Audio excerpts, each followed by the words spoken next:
মহামান্য আদালত জনাব তারেক রহমান সাহেব সহ অন্যান্য সকল আসামিদেরকে বেকসুর খালাস করেছেন। এই আব্দুল সালাম পিন্টু সাহেবের ভাই আছে টুকু, একটু প্রতিক্রিয়া নেন।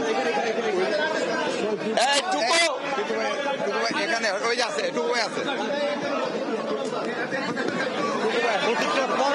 শিশির ভাই কই? শিশির ভাই ভাই আসেন, ভাই আসেন, আসেন।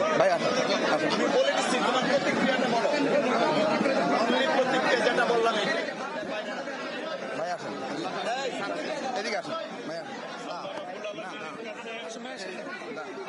আইনজীবীদের প্রতি ধন্যবাদ এবং শুকরিয়া জ্ঞাপন করছি ন্যায় বিচার পেয়েছি এবং আমার পরিবার ন্যায় বিচার পেয়েছে। আমার ভাই দীর্ঘ 17 বছর ধরে একটি মিথ্যা মামলায় জেলে ছিলেন।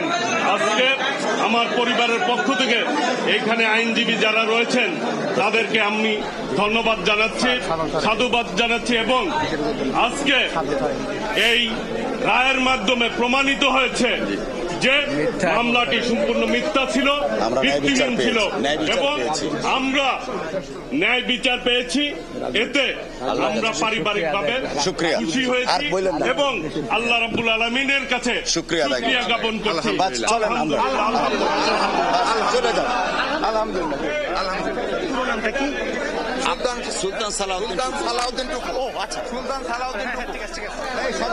দর্শক, আমরা আইনজীবীদের বক্তব্য শুনছিলাম এবং বলা যায় 20 বছর পর 21শে আগস্ট গ্রেনেড হামলার যে সমস্ত আসামিরা রয়েছেন, যাদের নাম আসলে শুরু থেকেই তালিকায় ছিল, সেই আসামিদের সবাইকে আসলে খালাস দেওয়া হয়েছে এবং 2018 সালের 10ই অক্টোবর মূলত এই মামলার জন্য যে আসামিদেরকে তালিকাবদ্ধ করা হয় তার মধ্যে সে সময় ছিলেন তৎকালীন স্বরাষ্ট্র প্রতিমন্ত্রী লুৎফুজ্জামান বাবর এবং সাবেক উপমন্ত্রী আব্দুল সালাম পিন্টু ছিলেন। এরকম আরও 19 জনকে আসলে ফাঁসির আদেশ দেয়া হয়। একই সঙ্গে বিএনপির senior vice chairman Tarek Rahman, Khaleda জিয়ার রাজনৈতিক সচিব হারিস চৌধুরী, বিএনপি নেতা কাজী শাহ মুয়াজ্জেম সহ মোটামুটিভাবে 19 জনকে আসলে যাবজ্জীবন কারাদণ্ড দেওয়া হয়। এই 36 জনকেই দেখা যাচ্ছে পরবর্তীতে নানাভাবে তারা আপিল করেছিলেন।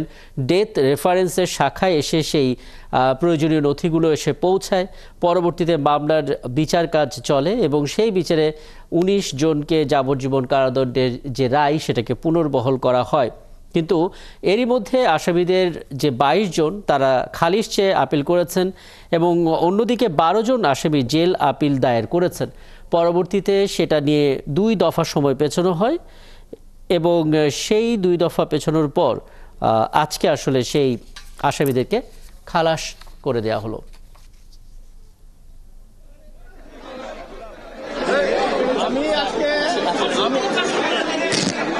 আচ্ছা স্যার বলতেছে একটু চুপ করেন। আমি 2008 থেকে এই মামলায়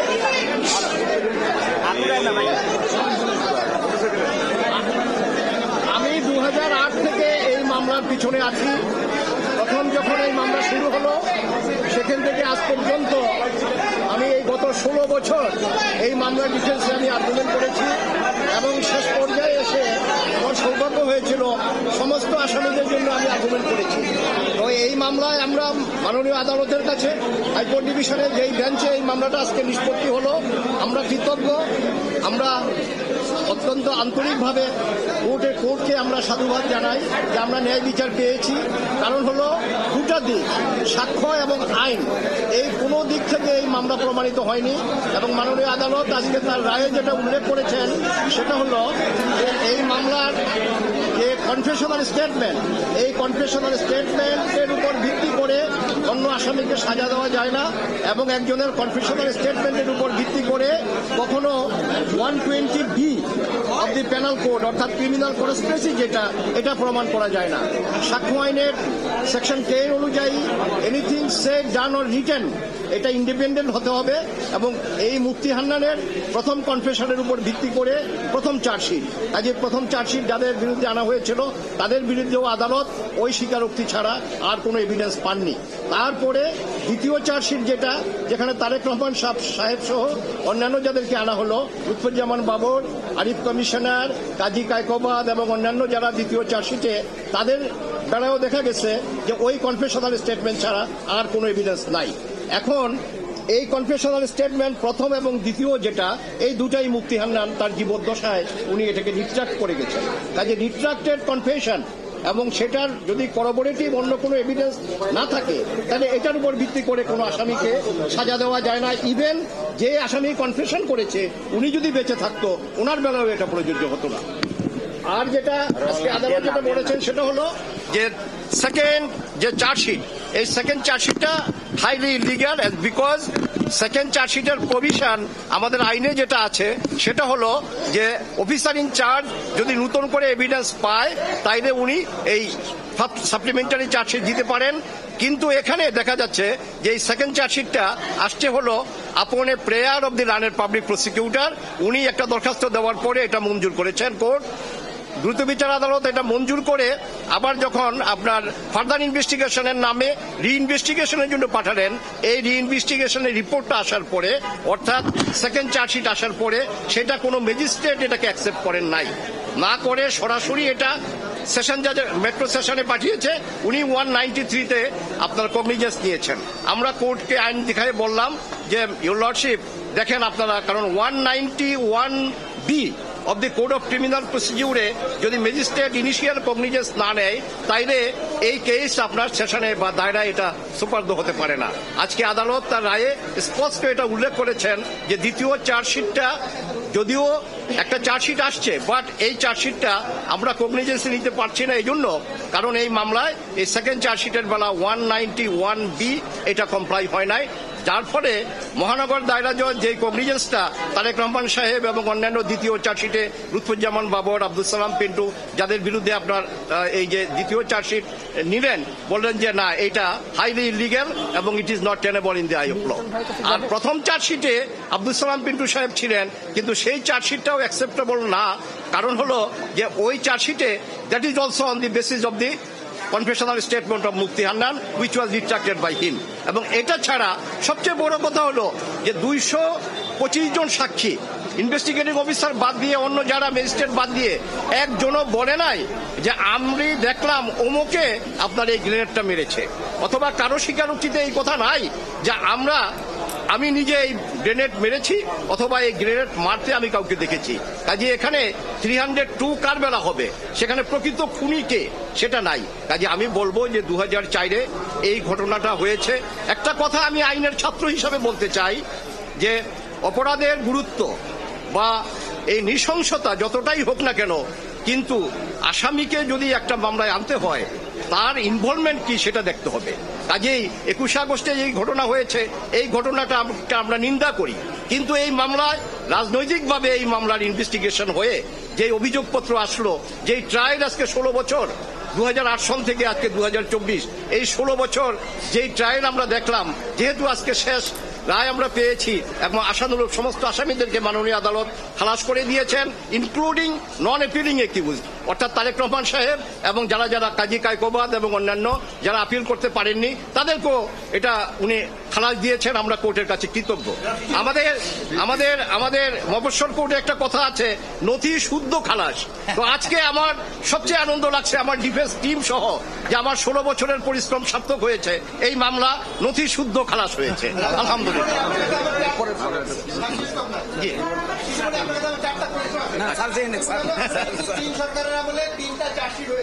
না, দুইটা চার্জশিট। তদন্তের ফলাফল ভিন্ন না। প্রথম চার্জশিটে যাদেরকে আনা হয়েছে, সেকেন্ড চার্জশিটে নতুন করে আসামি আনা হয়েছে, কারণ আইন হলো একটা চার্জশিট একবার অ্যাকসেপ্ট হয়ে গেলে ওটা রিজেক্ট হয় না, তাই না?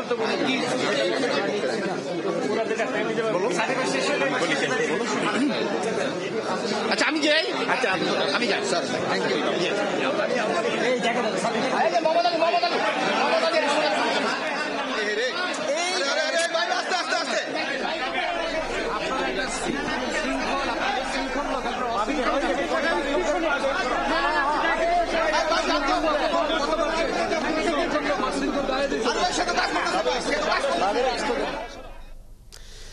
দর্শক, আমরা আইনজীবীদের বক্তব্য শুনছিলাম এবং যেটা বলা হলো যে মামলাটা হয়েছিল 21 আগস্ট গ্রেনেড হামলার, তার ভিতরে রাজনীতি হয়েছিল, তদন্তের মধ্যে রাজনীতি হয়েছিল এবং কার কি সম্পৃক্ততা ছিল কোনোটা স্পষ্ট নয়, যে কারণে আসলে এই মামলাটি এতদিন উদ্দেশ্য প্রণোদিতভাবে চলেছিল এবং পরবর্তীতে আজকে আসলে সেই আসামিরা তারা তাদের উপযুক্ত যে বিচার, সেই বিচারটা পেয়েছেন, তারা আসলে খালাস হয়েছেন এবং নথিশুদ্ধ খালাস, এরকম একটি কথা আসলে আইনজীবীরা বলছিলেন।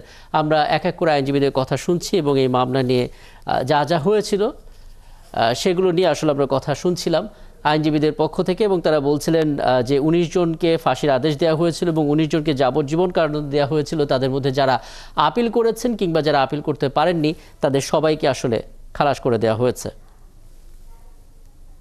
ঘটেছে 2004 সালে।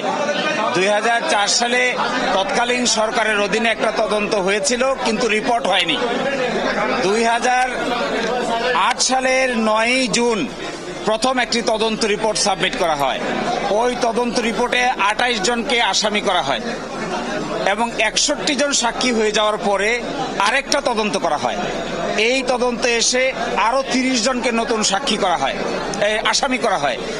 দ্বিতীয় তদন্ত করা হয় মুফতি হান্নানের দ্বিতীয় কনফেশনের উপর ভিত্তি করে। আদালতের সামনে প্রথম প্রশ্ন, মুফতি হান্নান যে দ্বিতীয় কনফেশন দিয়েছেন, উপমহাদেশের ইতিহাসে 400 বছরের ফৌজদারি ইতিহাসে এই ধরনের কোন দ্বিতীয় কনফেশন হয় কিনা, হলে এর উপর কোনো সাজা হয়েছে কিনা।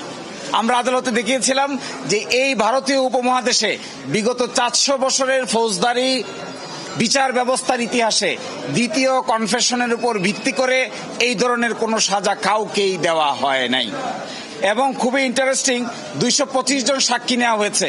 এই 225 জন সাক্ষীর ভিতরে যাদের কনফেশন আছে সকলকেই TFI সেল, যাকে বলা হচ্ছে টাস্ক ফোর্স সেল, এই টাস্ক ফোর্স ইন্টেলিজেন্স সেলে 200 দিন, 220 দিন, 261 দিন পর্যন্ত রাখা হয়েছে আসামিদের। ফলে তাদের কনফেশনের আইনগত কোনো মূল্য নাই।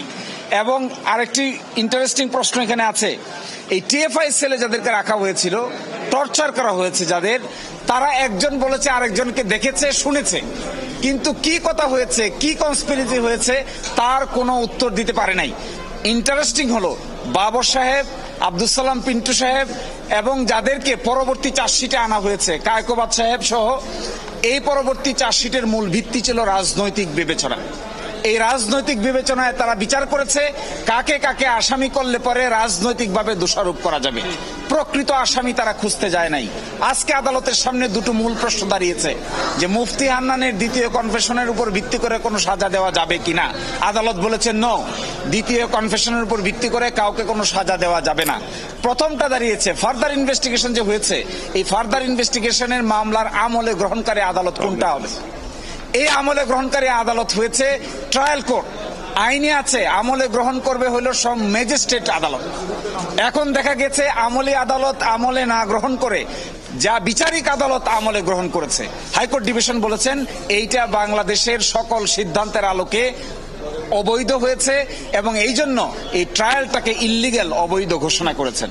এবং সকল বিবেচনায় আমি যেটা বলতে চাই, অবশ্যই 21 আগস্টে যা হয়েছে we all are sympathetic to that. 21 আগস্টের ঘোষণার বিচার হোক, এভরিবডি ওয়ান্টস, কিন্তু যাকে ইচ্ছা তাকেই আসামি করা যাবে না, এটা তার এক শিক্ষা।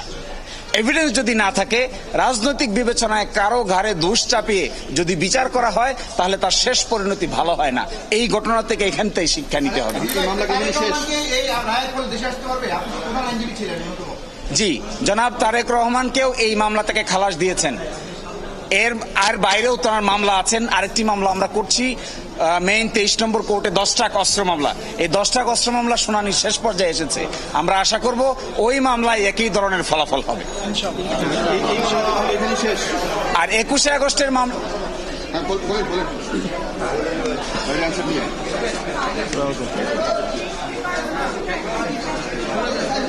জি দেখেন, 21 আগস্টের মামলা যারা নিহত হয়েছেন, যারা আহত হয়েছেন, ডেফিনেটলি আমরা সকলেই তাদের প্রতি অত্যন্ত সহানুভূতিশীল। এটাই হতে হবে আইনের দৃষ্টিতে। কিন্তু প্রকৃত অপরাধী যদি রাষ্ট্রপক্ষ বের করতে না পারে তাহলে বিচারটা হবে কার? 100 মানুষও যদি খালাস পেয়ে যায়, নিরপরাধ একজনকেও আমরা সাজা দিতে পারি না। এই আইনের অধীনে যারা নিহত হয়েছেন, যারা পঙ্গু হয়েছেন, যারা জীবন হারিয়েছেন, গুলিবিদ্ধ হয়েছেন, সবার প্রতি we have very close sympathy and empathy to them. কিন্তু এই বলে বাবর সাহেব, এই বলে তারেক রহমান সাহেব, এই বলে মুজাহিদ সাহেব, এই বলে সালাম পিন্টু সাহেব, যাকে ইচ্ছে তাকেই আপনি সাজা দিতে পারবেন না। এটা ক্রিমিনাল জুরিসপ্রুডেন্সের কোনো নিয়মের মধ্যে পড়ে না। এই জন্যই যারা আহত হয়েছেন তাদের জন্য উচিত ছিল সুনির্দিষ্ট আসামি খুঁজে বাইর করা। সুনির্দিষ্ট আসামি না খুঁজে আমরা খুঁজেছি রাজনৈতিক প্রতিপক্ষ। রাজনৈতিক প্রতিপক্ষ খুঁজতে গিয়ে সুনির্দিষ্ট আসামিরা তার সহযোগিতা নিয়ে ফাঁক তালে বেরিয়ে গেছে, আমরা তা খুঁজতেও যাইনি। এই জন্য এইভাবে টর্চার করে, ক্রিমিনাল জুরিসপ্রুডেন্সকে ব্যবহার করে যাকে ইচ্ছা তাকে সাজা দেওয়ার যে নীতি, এই নীতি কোন সরকারের আমলে কারো জন্যই প্রযোজ্য হওয়া উচিত নয়। তাদের জন্য কি পথ থাকলো? তাদের পথটা কি থাকলো? জি, তারা যারা ভিকটিম হয়েছেন, যারা এই মামলায় হয়েছেন, তাদের জন্য প্রপার ইনভেস্টিগেশন হবে কিনা, that totally depends upon the state. রাষ্ট্র সেটি দেখবে। কিন্তু আমাদের কথা হলো, কাউকে আপনি পান না কে আসামি হবে। বিচারিক প্রক্রিয়ায় তার এই খালাসের বিরুদ্ধে যা ইচ্ছে তা করতে পারবে তারা, কিন্তু এটা ডিপেন্ডস করবে যারা এইখানকার আসামি ছিলেন কিংবা যারা ইনফরমেন্ট ছিলেন তাদের পরবর্তী লিগ্যাল পদক্ষেপের উপরে। কিন্তু অ্যাজ অফ টুডে আপনি কাউকেই যদি আসামি খুঁজে না পান, প্রকৃত আসামি, এর অর্থ এটা না যাকে ইচ্ছে তাকেই আপনি সাজা দিয়ে দিবেন, এটা হবে না।